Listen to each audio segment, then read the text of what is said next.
Welcome back to ECE 501B. We are one lecture period away from our exam number 1, and even if you're reading this or seeing this screen, I hope it's not completely confusing. I have too many things in red.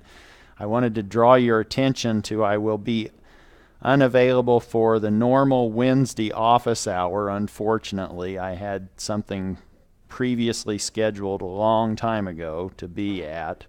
So I've rescheduled Wednesday's office hours to occur on Tuesday, which is tomorrow, from 3:30 to 5, if you have questions.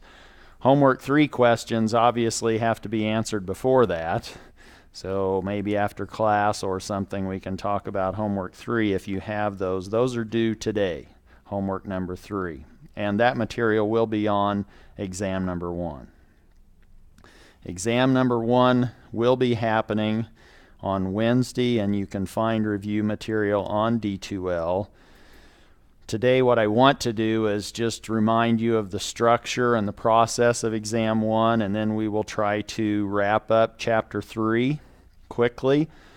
And by wrapping up chapter 3, we're actually going to skip some things that we might cover later, or when we need it, we may come back to some of that material in chapter 3, dealing with product spaces or quotient spaces of vector spaces. We will talk today about linear functionals, and that really is when you have a linear map that goes from an input vector space to a scalar, either a real or a complex scalar.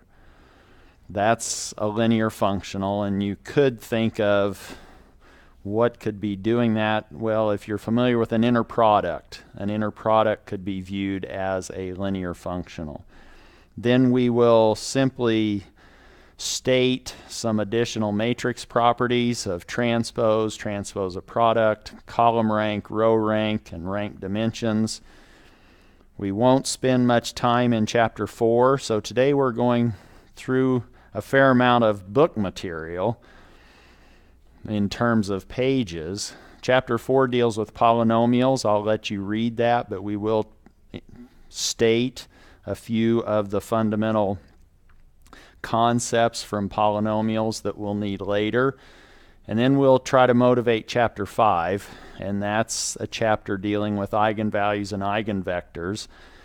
And typically you need a determinant when you're talking about eigenvalues and then consequently eigenvectors. Well, this book is linear algebra done right, so determinants are not until the very end of the book. We will talk about eigenvalues and eigenvectors without having to rely on determinants. And we'll simply go through some examples to give you some background and talk about this concept of an invariant subspace, which is really an eigenvector. An eigenvector is an invariant subspace. What does that mean? That sort of means if you start in one direction, and if that direction is an eigenvector, if you map it through that linear map, you get back to that you get back to that eigenvector or where you started. It's invariant.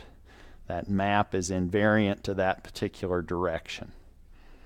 So that's what an eigenvector in a nutshell is. So I guess we can go home. We're finished. Exam number 1 process. 2 sheets of notes, 8.5 by 11 inches, front and back, so that's quite a bit of material, but you can't bring class notes, no textbook, a lot of no's down below. Bring something to write with, and you can bring whatever calculator you feel comfortable with. It just can't be a computer. But you can't use your phone as a calculator either. So if you bring your phone thinking you're going to use that as a calculator, you're out of luck, since that's one of the no's down below. Okay? That's a conditional. If no, never mind. Yes? So is today's lecture included in the exam? Yes, some of it is. Chapter 4 and Chapter 5, no. But we will cover some of the material that you kind of had to do on homework number 3 in terms of this operator theorem that says these equivalences between surjectivity, injectivity, and invertibility. When you have an operator, that's what we're going to learn today. And that will be a potential problem, one of the 5 problems, content-wise, for exam number 1. Is that clear? But chapter 4, everybody will disappear as soon as I say, okay, now we're moving on to chapter 4 material. Don't make a mad dash to the door, but that won't be on this exam. It will be on subsequent exams, chapter 4 and chapter 5. But we need to keep moving. Okay? You can expect 5 problems on exam 1. One of those will probably be a proof.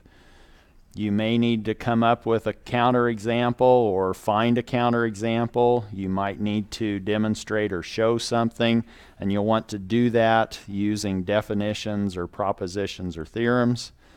And this we've talked about already, I think, in the previous lecture. You may have to create or build a subspace or basis vectors or matrices. Given a linear map, can you find the matrix representation for that linear map? Is something injective? Is something surjective? Or show that it is neither of those. Questions on exam number 1?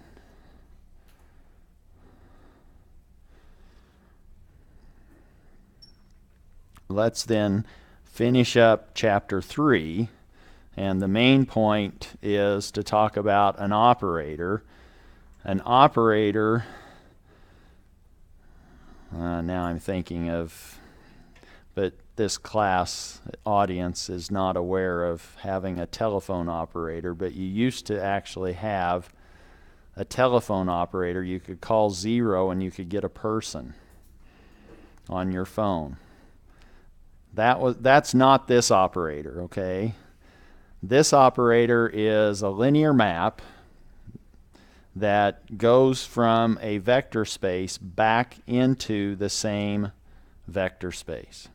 So you're mapping from V to V through this linear map. That is an operator. Your input vector space and your output vector space are the same. That's what we mean when we say you're dealing with an operator.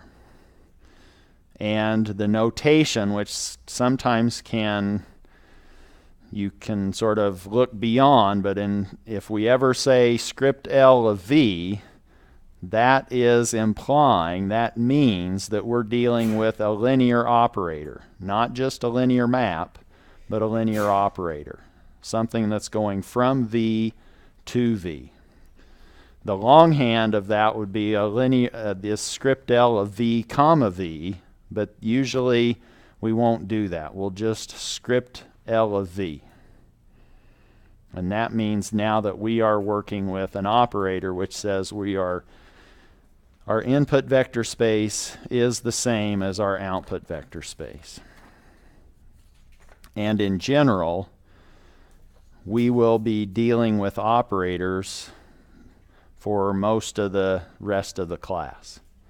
That's what we will be working with. Are linear maps that actually start in an input vector space and map back to that same vector space.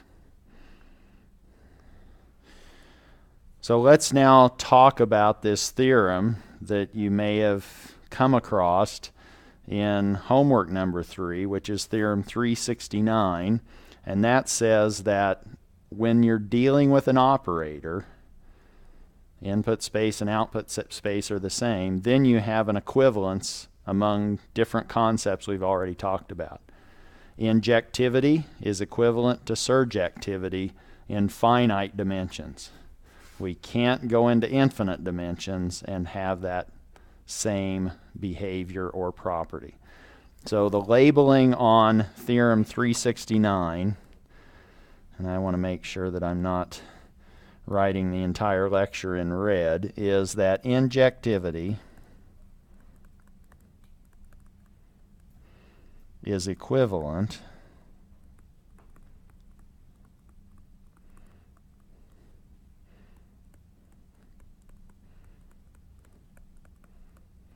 to surjectivity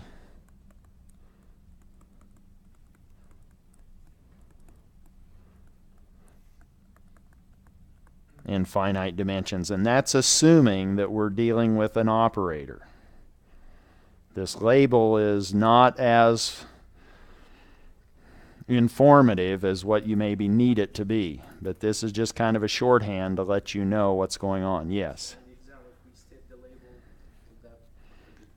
So if you state the label, if you need to use this theorem saying injectivity is equivalent to surjectivity, then and you could even say with T an element of script L of V, that wouldn't take you too much longer. Then I know what you're meaning, that you're referring to this particular theorem. Here, let's now say or do the following. Let's state this theorem. If V is a finite dimensional vector space with T an element of L of V, so this now means that T is an operator. That's what this notation is telling us. So T is now an operator. The following statements imply each other.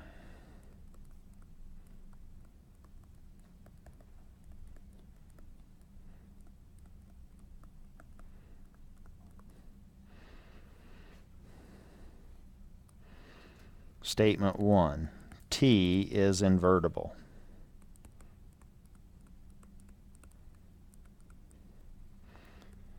Statement 2, T is injective. And statement 3,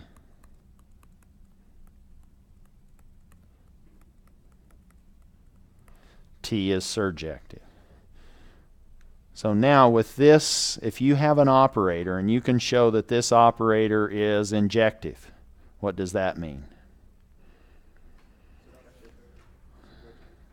You could say it's surjective, it's invertible, but let the injective part, now you've verified that this operator is injective. What have you verified? It has a trivial null space, right? The only null space that it possesses is the zero vector. So let's say you've shown that for an operator. Boom, now you know that that operator is invertible, and it's also surjective, which says it fills the entire output space, which is actually the input space. Or you might show that your map is surjective, which says now that the range of T is the entire vector space. Now I know I have a trivial null space. Now I know the map is invertible. Is that clear? So you pay for one, pay by showing, verifying, you get, so this is like pay for one, get three. It's like you go to the store and they have 3 for 1. That's what this is, okay, with an operator. Oh well, something to maybe hang your hat on to remember this theorem. There you go. Get out your hat and hang it up. So now I'm glad someone actually wore their hat to class today. And it's not just a normal baseball cap. Oh, okay, let's keep going here. Proof, and I'm going to do this in 3 parts.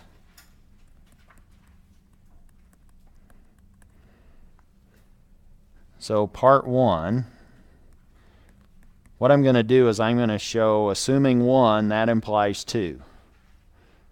Assuming 2, that implies 3. Assuming 3, that implies 1. So I've chased my tail full circle. I now have shown the equivalence of all 3. You give me 1, I can give you the other, 2. So here's part 1. Let's assume 1. That means assume statement 1, which is T is invertible. So that's what we're doing now. We're assuming that we're assuming statement 1, which says t is invertible. This is too easy because now statement 2, that t is injective, is implied by having an invertible map from an earlier theorem. And that's what we're just going to quote. So 2 is implied by definition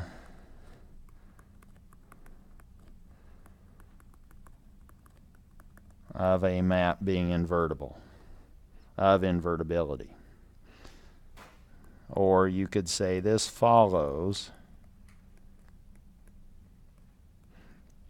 from proposition 356. Therefore, t is invertible. I'm sorry. I started with that. That was my assumption. Let me say t is injective.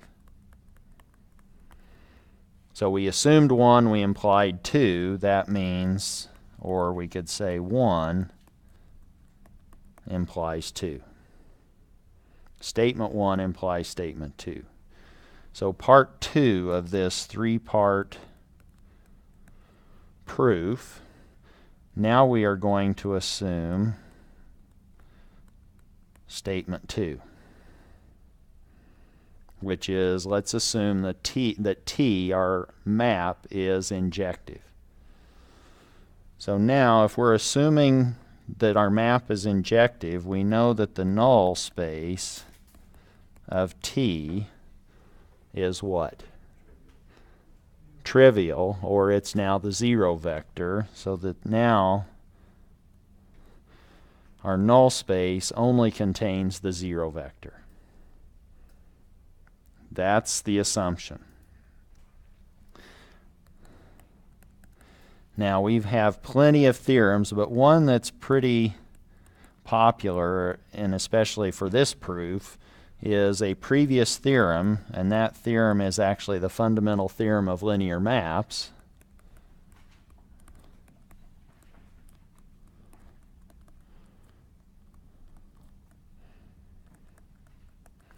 That particular theorem, which I hope is Theorem 322, relates the dimensions. That says that the dimension of the input vector space V is equal to the dimension of the null space of T plus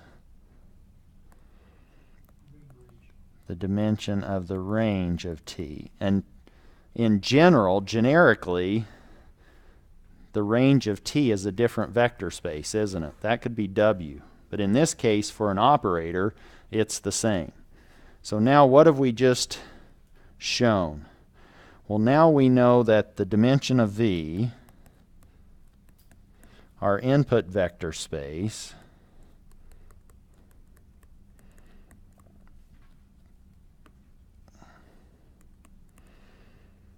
is equal to, what's the dimension of the null space? 0 plus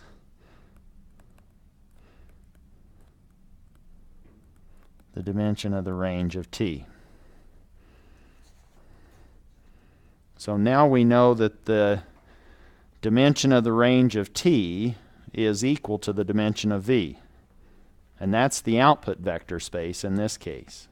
So now we know that our map fills the entire output vector space. So T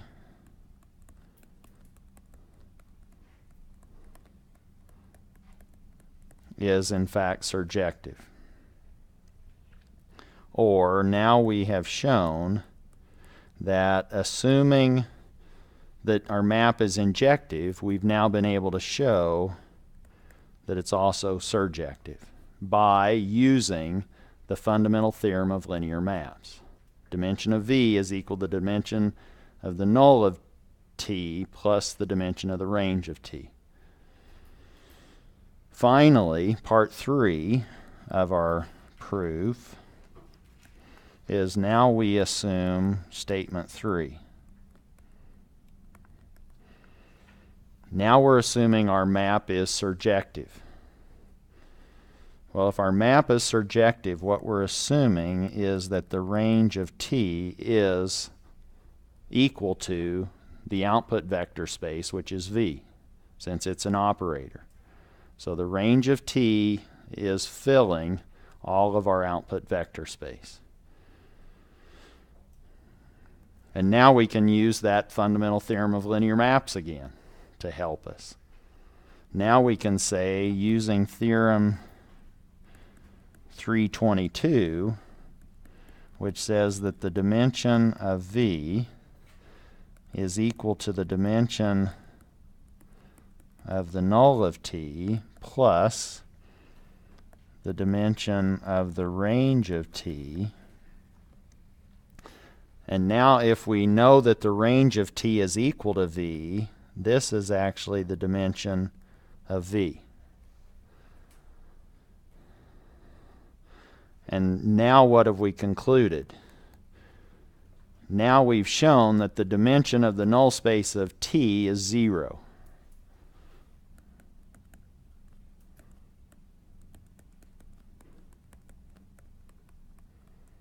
And if we have a null space that has dimension 0, then that's the 0 vector, or the null space is the 0 vector, or the null space is trivial.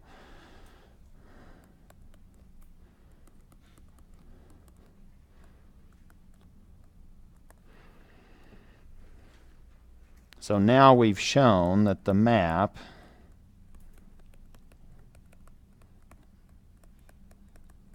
is injective. We assumed surjective. We've now shown it's injective. So now we have both of those, and now we can go all the way. We have injective and surjective. That means it's invertible.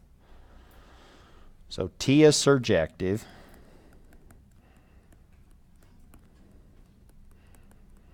That was statement 3 that was assumed. And we just concluded that if we assume that the map is surjective, it's injective.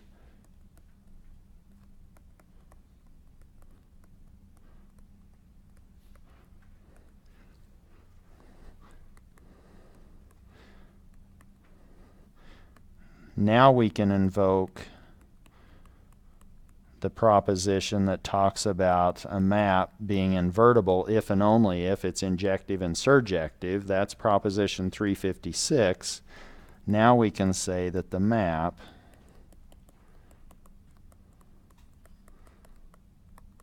is invertible.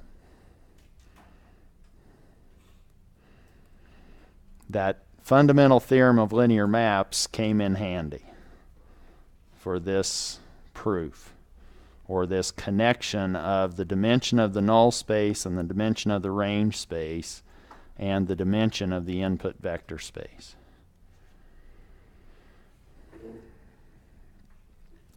Now we can move even further into chapter 3, definition 92, and that deals, or that defines, what is meant by a linear functional.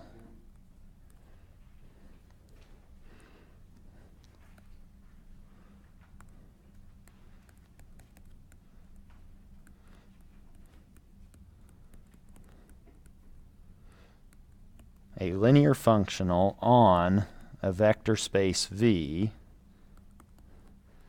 is a linear map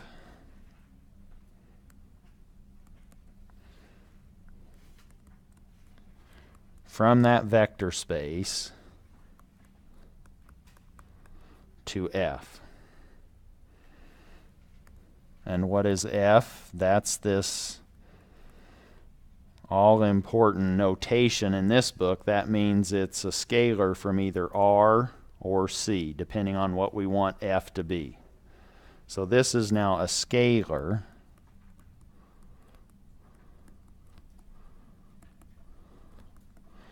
belonging to R or C. That's how we're defining a linear functional. It's a linear map And what is required for a map to be linear? Additivity and homogeneity. So you might need to show that for a given map. And if we can show that, then if it's a linear functional, it's going to be a map such that it takes any vector from your vector space and maps it to the, let's say, real line, or maps it to the complex plane, depending on what we've selected for f. Here are some examples of linear functionals.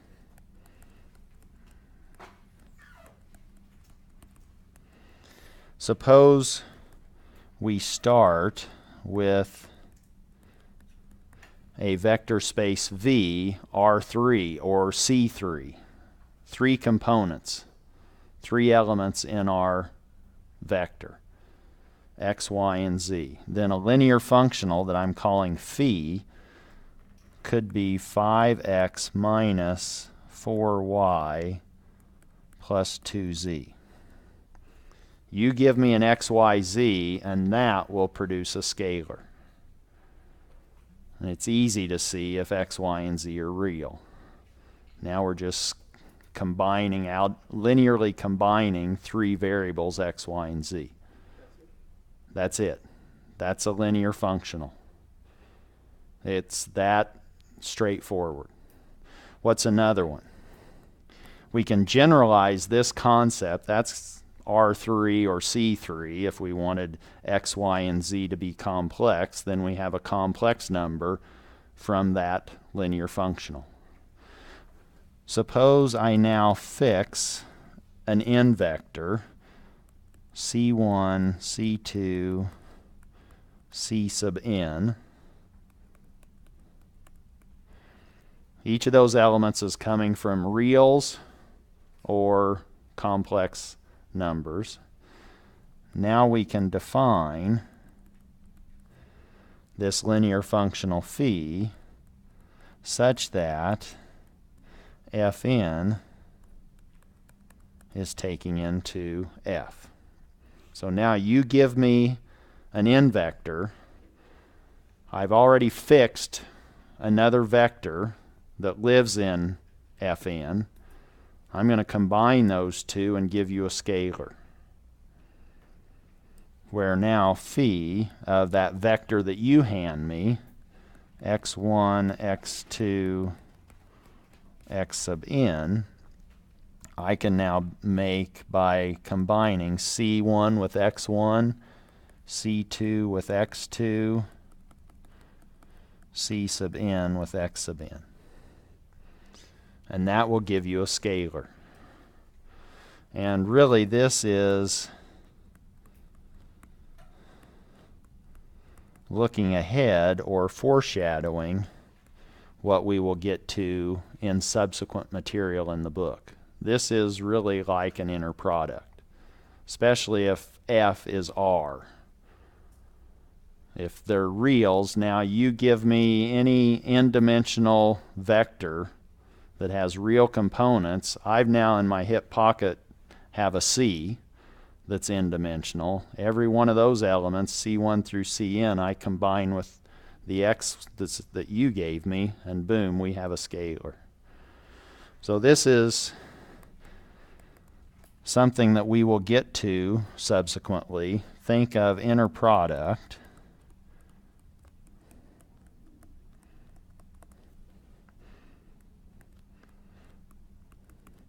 Where that inner product is with a fixed vector,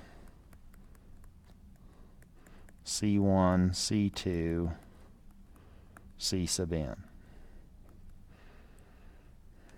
That's another linear functional. What's another one? A linear functional phi on P of r. What's that? Anybody remember? This is now polynomials over the reals. These can be very, very big polynomials in terms of x to the some big power. But if this is a linear functional, what do we know this phi, that's a linear map. Where is this going? So, and this is the input vector space, this space of polynomials over the reals. Where is that taking us?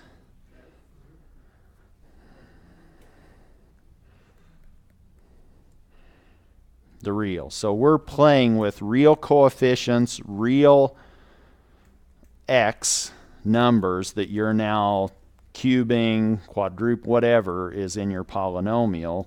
Now you give phi, in this particular instant, is going to give you a real number. And the way that we can do that is phi is going to be operating. It's a linear map on a polynomial p. And suppose that now you give me a polynomial and I'll give you a scalar. And the way I'm going to generate that scalar is I'm going to differentiate that polynomial twice, evaluate it at 5, and multiply that by 2. And then I'm going to evaluate that polynomial at 1 and multiply it by 6. That'll just give you a number, right? That's a linear functional. What did I just say? Good thing I have it written down. I said 2 times the second derivative of that polynomial, and evaluate that second derivative at 5. So if p of x, say p of x was x cubed plus 7x plus 2, you could differentiate that twice with respect to x and evaluate it at 5. That'll give you a number, multiply it by 2. I feel like I'm at a magic show or something. You give me a polynomial and I'll reach into my hat. I'm glad somebody brought that hat again. Okay. Plus 6 times p of 1. That's what I said I was using for this linear functional.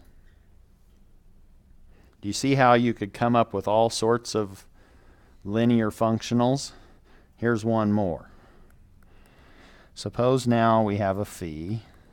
Again, we're starting with this vector space of polynomials over the reals.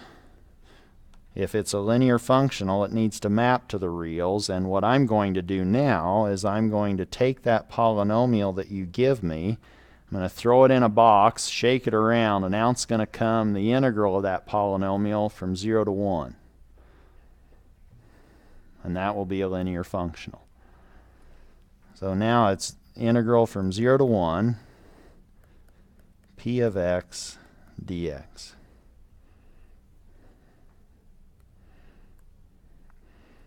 And I could maybe even do that on an exam, since polynomials are pretty easy to integrate, right? Versus trig and log and exponents, products of all of that. But you need to be ready for Wednesday. Just saying. Okay, any questions on linear functionals? Now that we have linear functionals, we can define a new concept called a dual space. So here's definition 94 in chapter 3.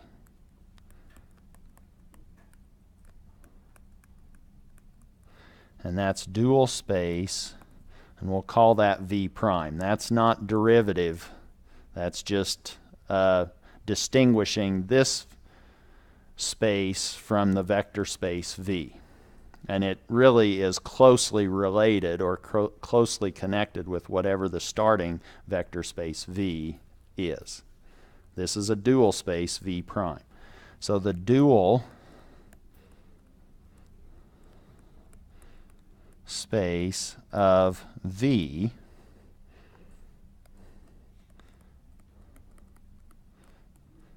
denoted V prime. So you give me a V, we can find its dual space, V prime, is the vector space of all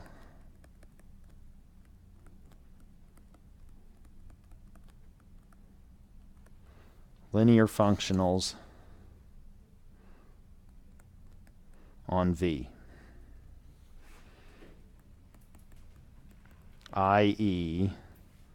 V prime is actually the set of all vector spaces, linear maps that go from V to F. That's V prime. So you give me a V, then I can give you a V prime, the dual space.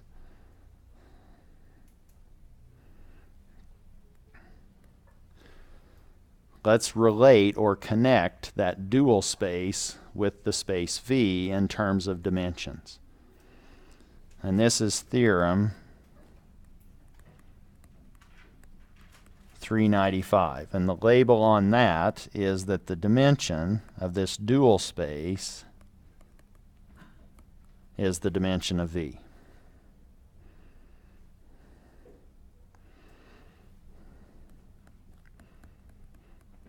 Here is the theorem. Suppose V is finite dimensional.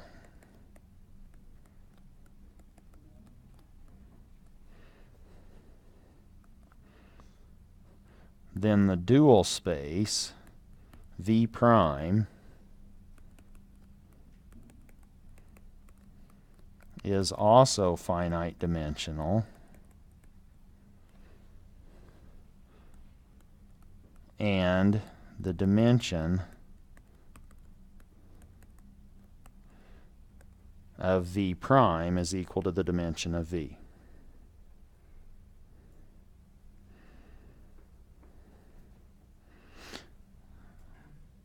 Let's see if we can show that. And now we're going to rely on some other previous theorems, but here's the proof.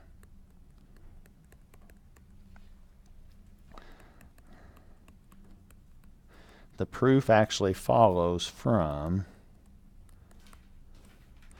Theorem 361, which is talking about or involving a linear map between an input vector space and an output vector space, or two finite dimensional vector spaces. Meaning, if we now wanted to look at the dimension of the linear map between input vector space V and output vector space W, what is that equal to?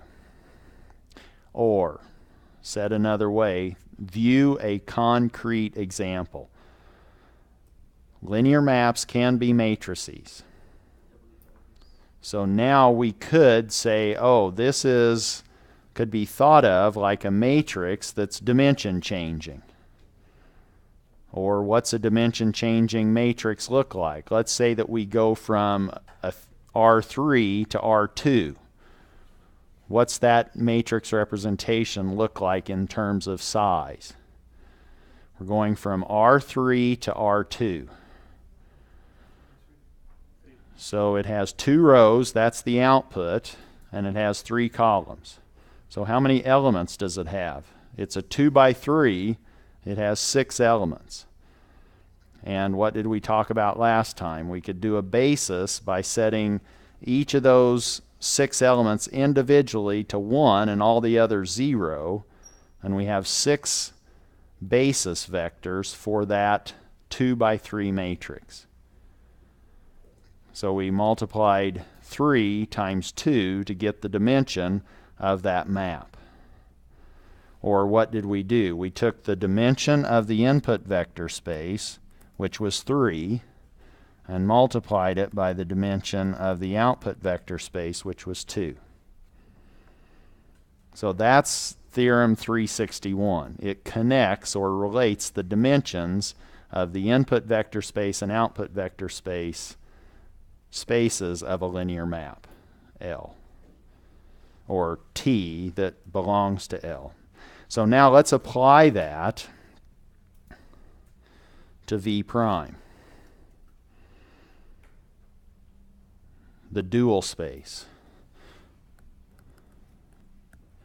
The dimension of V prime. Well, that's the dimension. What's the set of linear maps that V prime belongs to? L of what? What's the input vector space for V prime's linear map? V. What's the output vector space? The dual space is working with what? V and going to scalars, right? So this is now F. Well, now let's apply this theorem to that intermediate expression, dimension of script L of VF.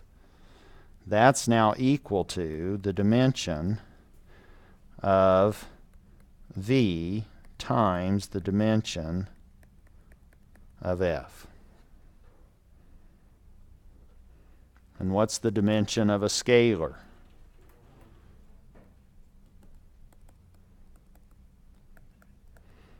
Now we've shown that the dimension of our dual space, V prime, is the same as the dimension of the input vector space V.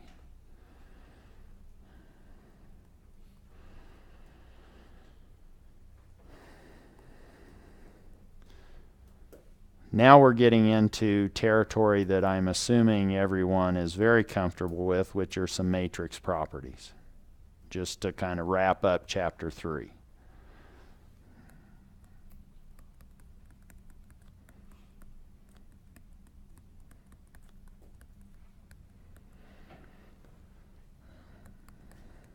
If I gave you a matrix and said, oh, what's the transpose of that matrix, I think everybody would be able to generate that transpose. Notationally, the transpose of a matrix A, and I am challenged in my ability to write a K and a J, but that's K and J. That's now equal to what element of A?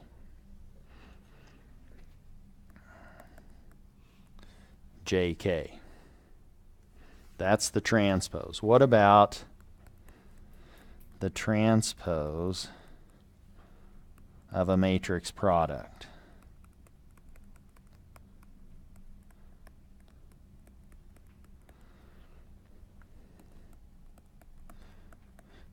If I give you a matrix AC and I say transpose it, how could you write that in terms of individual parts? Maybe A's transpose and C's transpose. How would you write that?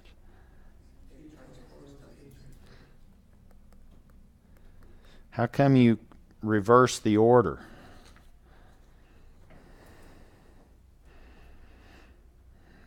How can we remember this? If we forget it, how can we remind ourselves? Well, I would maybe just pick some arbitrary A and C. Say A is 1 by 7, a row vector. C has to have how many rows? 7. Let's give it 3 columns just to be different. Now you can't even form the matrix of A transpose, which was now what? 7 by 1 times C transpose, which is 3 by 7. Doesn't even make sense. But you can do the other. You can multiply C transpose times A transpose. Is that... Sometimes it's like, well, why is that? Why is it backward or reversed? But that maybe will convince you. Some definitions.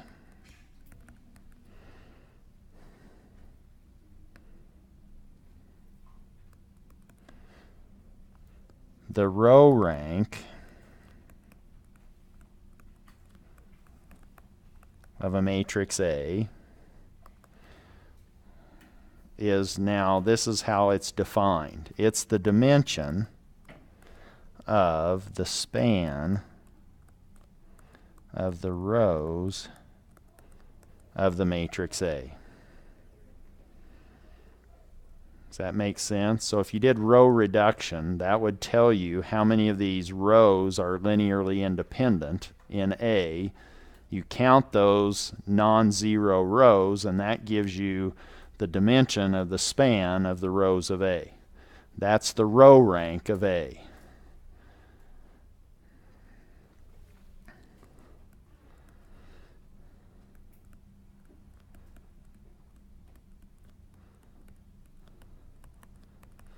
Column rank of A. Well, let's just copy down that same notation. That's now the dimension of the span of the columns of A.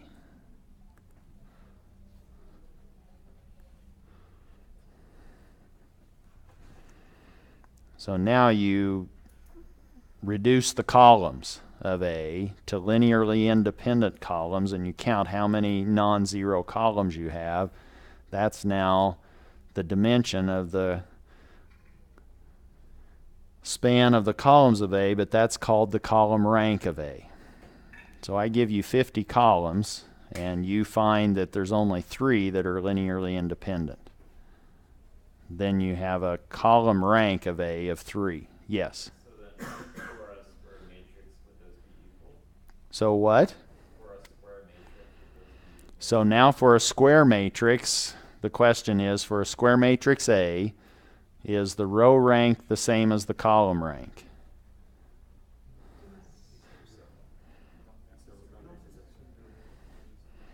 Doesn't seem like it should be, but it is, and it doesn't even have to be a square matrix. You give me a matrix, a generic matrix, and its row rank and column rank are the same. That's actually what I'm going to tell you now in a proposition. So proposition 3, 117, so somehow we jumped all the way up to the teens in 100 from 94, I think we were on. So now the dimension of the range of T, does that have to equal the dimension of the output vector space? The dimension of the range of T, does that have to equal the dimension of the output vector space? I hope you picked that up. That was really clear on through my ears. I hope the microphone picked it. So now think of what? Let's say your output vector space is 3 space. And maybe this linear map only is mapping to the xy plane. What's the range of that map? The range is the xy plane. What's the dimension of that? 2. What's the dimension of the output vector space? 3. So just trying to make sure that we're all clear on this. So the dimension of the range of T equals the column rank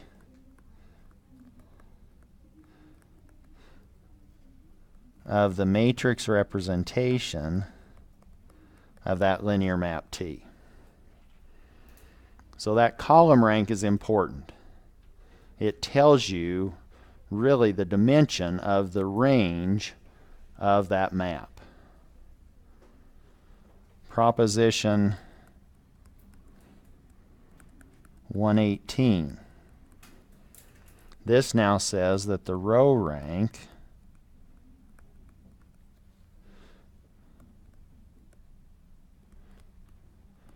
equals the column rank. So no matter what that linear map is between various vector spaces, once you've found one of the ranks, and typically I like to find the row rank. I can do row reduction better than I can do column reduction for some reason. But now I know that I also know the dimension of the range space. All right, so now definition 119. Rank.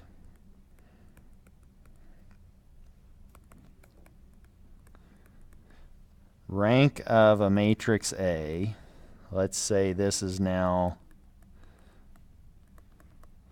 an M by N matrix, equals the column rank of A. Could equal the row rank because we now know they're the same, but let's just stick with one.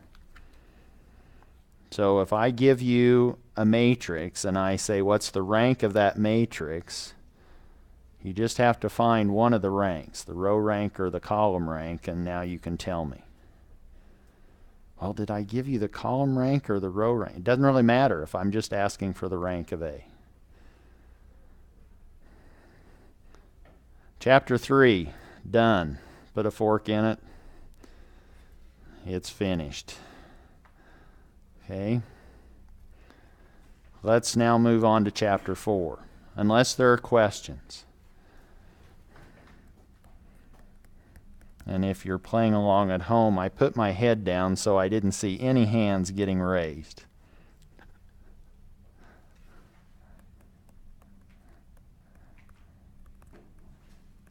Polynomials. That's chapter 4.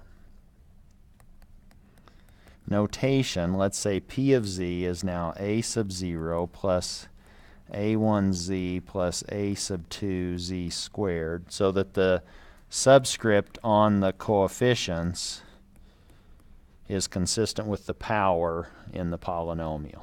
Yes? Question. So you seem to have skipped some parts like product of vector spaces that was originally in the book. Yes, so now I've skipped some parts. The question was, I seem to have skipped parts.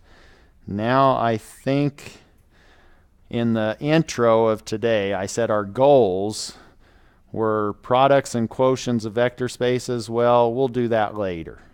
Okay, but that won't be on the exam. So you won't be held responsible for product spaces or quotient spaces on exam number 1. If we need that material, it will be covered when we need it. Okay? Does that answer your question? So the question, boy, somebody's keeping me honest here. Didn't know we were being held that accountable, but that's fine. That's good. Where was I? Oh, this is now living in this space, vector space of polynomials over F. So if we let the A's and the Z's be complex, then we're in P of C. If we let them be real, we're over the reals. Let's now talk about what we mean by roots of a polynomial. And this is proposition 10 in chapter 4. Each 0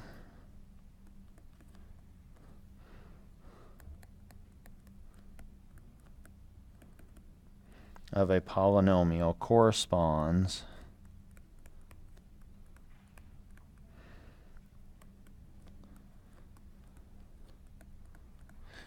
to a degree 1 factor.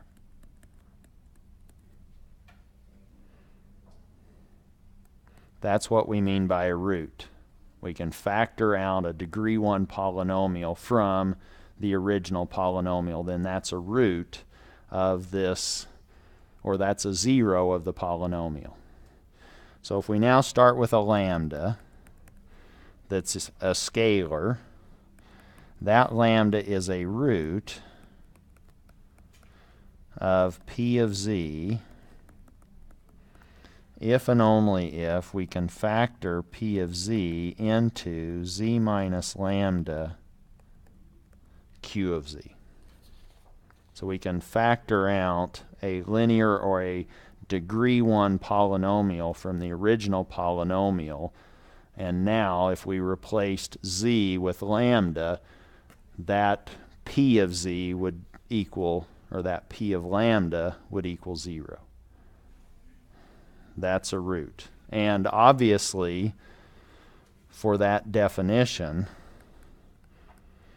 what we consider to be a root depends on our underlying field. The roots depend on f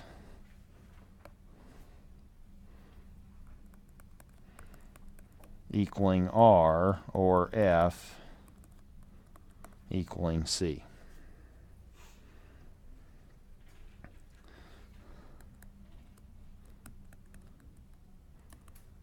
Theorem 413. This is the fundamental theorem of algebra.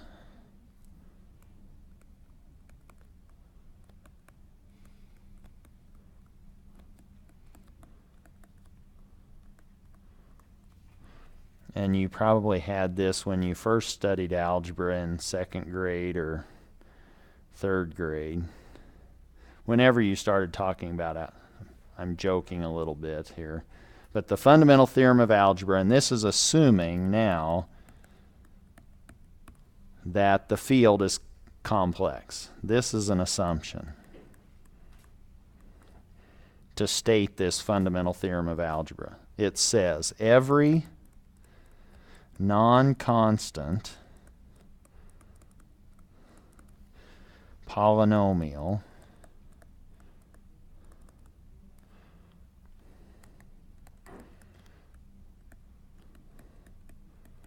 with complex coefficients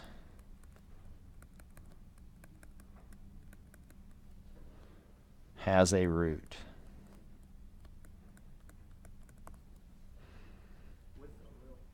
Pardon? Every non-constant. So what does that mean? That means that we can't have a polynomial that's just equal to a constant. It has to be at least first order. So now if we have a degree 1 polynomial or larger, it has a root. You give me a polynomial equal to 6, I can't find an x or a z that will let that equal 0. It's always 6. But if I give you p of z equal to z minus 2, then z equal 2 is a root of that polynomial. So every non-constant polynomial, what in the...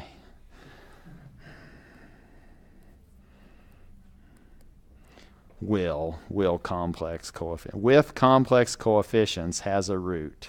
Did I say will or did I say with? I said with and wrote will. Have a strong will this morning, or this afternoon. Theorem. Let's do another theorem. Theorem 417. And now that one just talked about complex, or the field being complex. Now we're restricting our discussion in this theorem to being over R, to dealing with real numbers. Here we're talking about factorization of a polynomial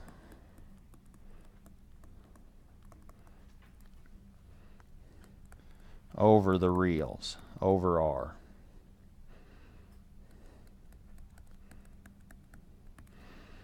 F is equal to R, and so C, lambda 1, lambda 2, lambda sub, let's say, little m, are real. And we also are going to have some alphas and betas. Let's say alpha sub I, beta sub I are also real.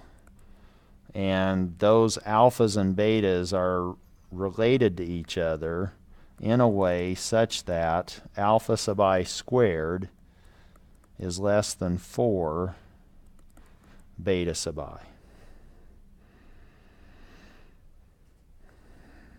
That should be making you think about the quadratic formula, but we'll get there.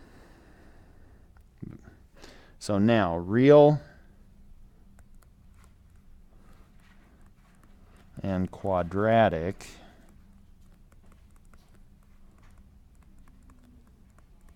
factors of a polynomial.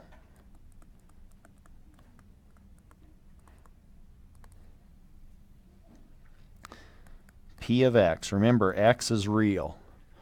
P of x, now we have c, x minus lambda 1. That says lambda 1, a real number, is a root of this polynomial. X minus lambda 2. X minus lambda sub m. And then we end up with quadratic factors. X squared plus alpha 1x plus beta 1 dot dot dot. X squared plus, how many of these do I have? Alpha capital M x plus beta sub m.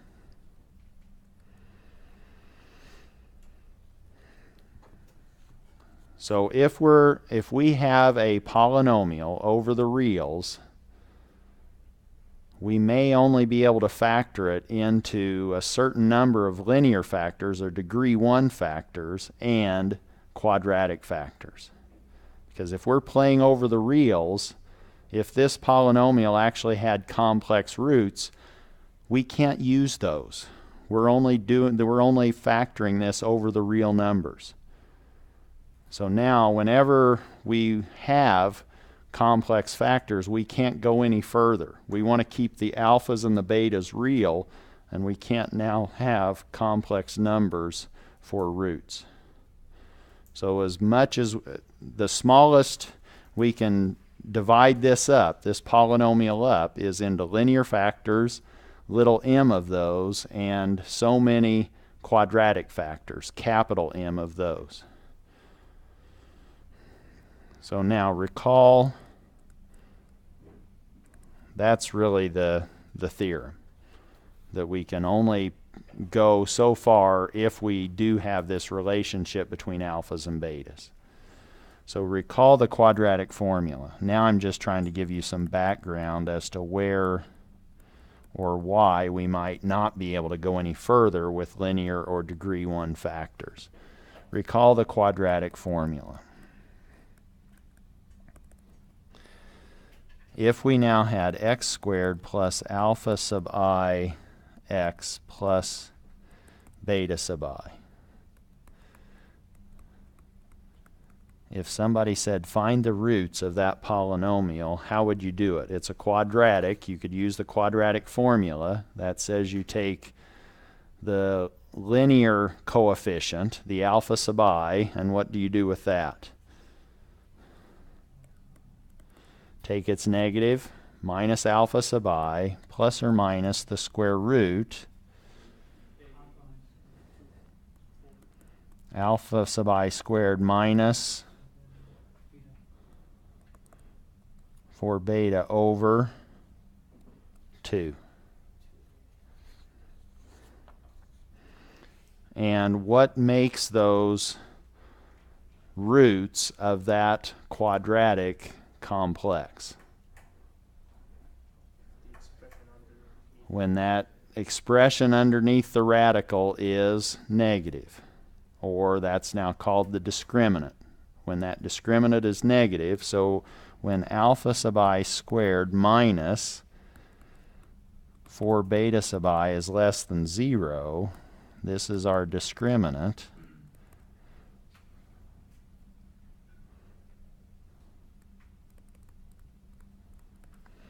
What we've now said that alpha sub I squared is less than 4 beta sub I. And isn't that what I said was the restriction in our theorem?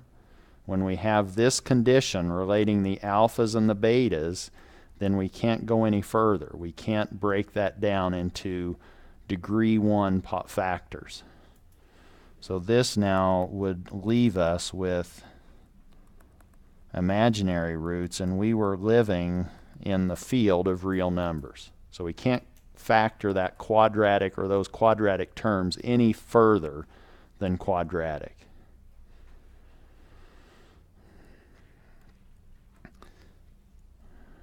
That's all we need from chapter 4. other than what you want to fill in on your own when you read chapter 4. So now we're ready for chapter 5. So next week we'll be through the text, okay, at this rate.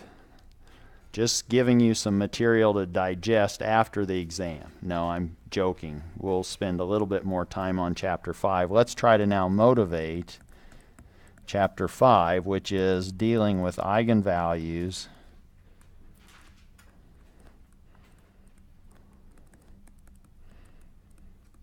and eigenvectors.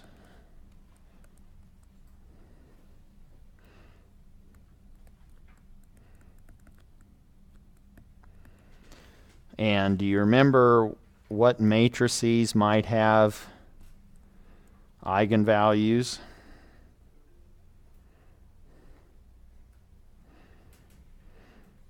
Do we remember? Well, if we had a dynamical system and we said, what are the eigenvalues, or what are the poles of that dynamical system? Now I'm kind of putting my controls hat on.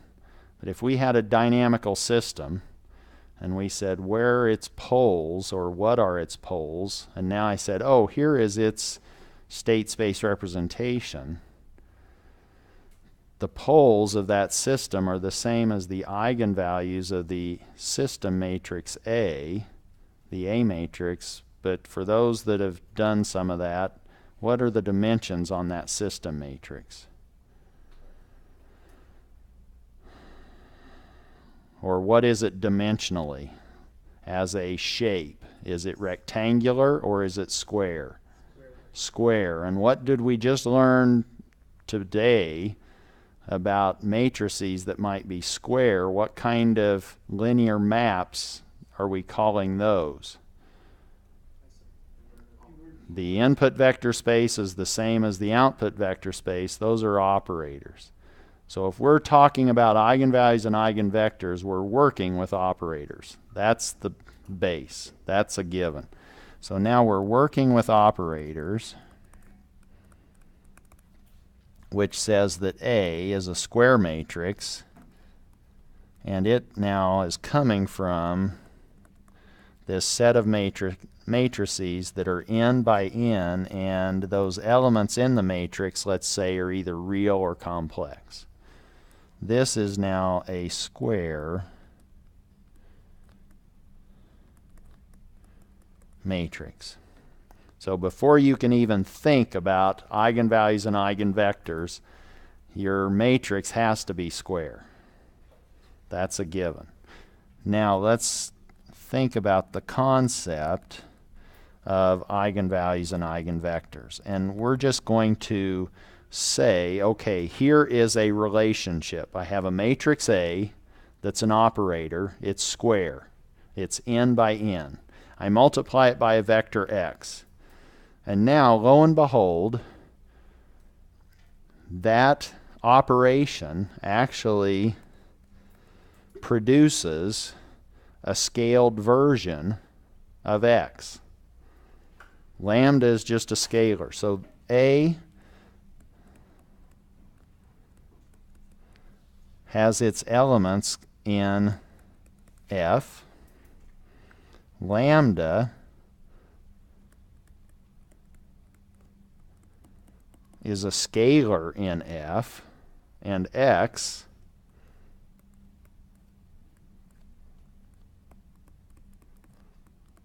that's a vector. That's something tall and thin. It's just one column wide. This is a vector, and what makes up the elements in that vector? Where do they live, or where are they coming from? What field? F. So now it has to be consistent. So this is x is a vector with coordinates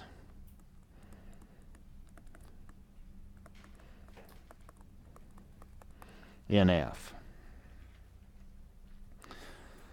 So there's the concept, and if we have that relationship between a square matrix, a vector, and then we see that when we operate on that vector with this map or this matrix A, we basically stay in that same direction, x, and it's just scaled, then we can label x and lambda as eigenvectors and eigenvalues.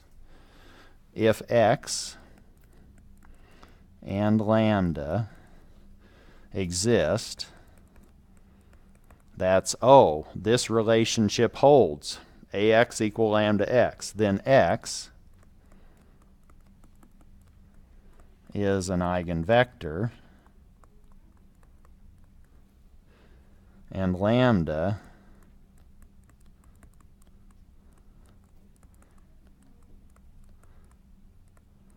is an eigenvalue.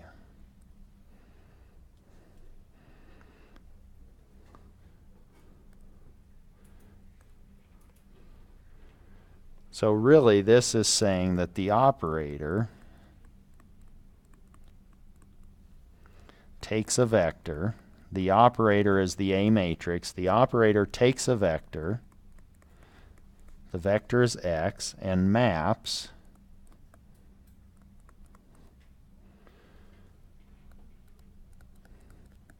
back into a scaled version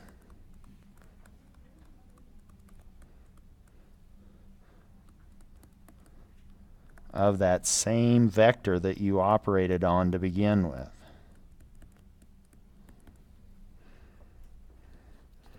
So let's say we're in 3 space, R3, and I now find a vector, think of a line going through the origin, and I say, take this map, A, this operator, and operate on this line. Basically multiply this matrix times that vector. And voila, what happens? That process, we end up right back on that vector. It's just maybe at a different location. It's scaled. Maybe it's a negative. So we just went through the origin and went down the same distance we were away before. Suppose x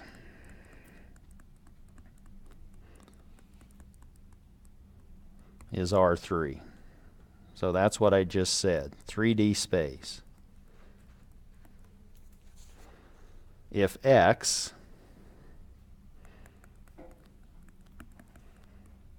is an eigenvector,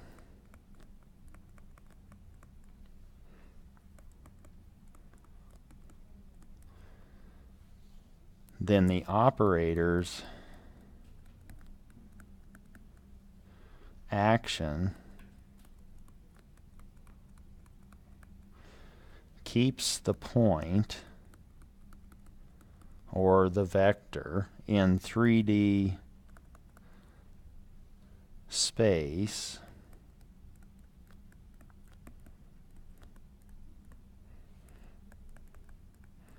on the same line as it started on.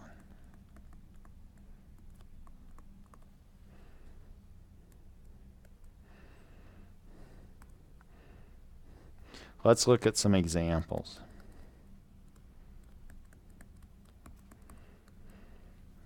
And if you're planning your evening, I only have 25 examples, so we're good. Okay, just letting you know, foreshadowing what you can think about for tonight. Suppose that I give you, or say, here's a matrix, and it's -1, 0, 0, -2. That's an operator. It's square. It's 2 by 2. And in fact, this matrix A1 is a diagonal matrix.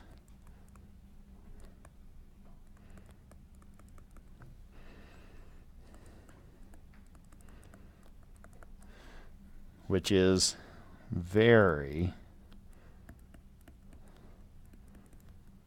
special. Or we might say it's a nice matrix operator.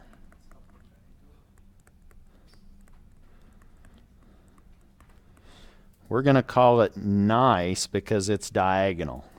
We have a lot of 0 entries. Everything off the diagonal is 0. So this is a nice matrix. This is a special matrix. Let's look at some possibilities. Suppose V1, now V1 is a line, suppose V1 lies on the x-axis.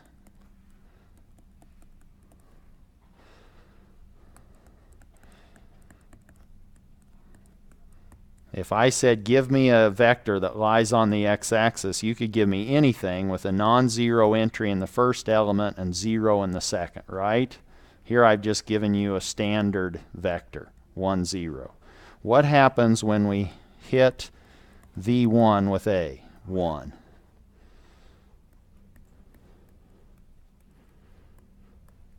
Remember how I told you to think about matrix multiplication?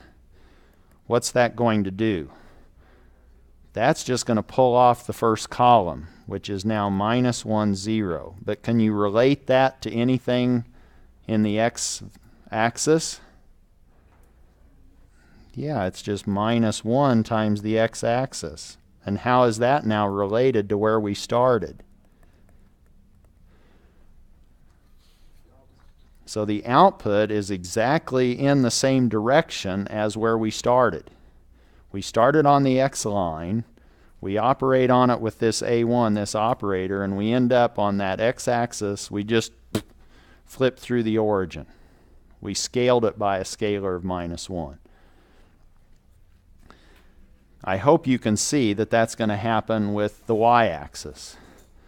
I wanted to, like I said, get through 25 more examples, but not quite that many, but a few more. I maybe will give some after-class notes, and we'll pick up at this point after exam on Wednesday. This is Chapter 5. It won't be on your first exam.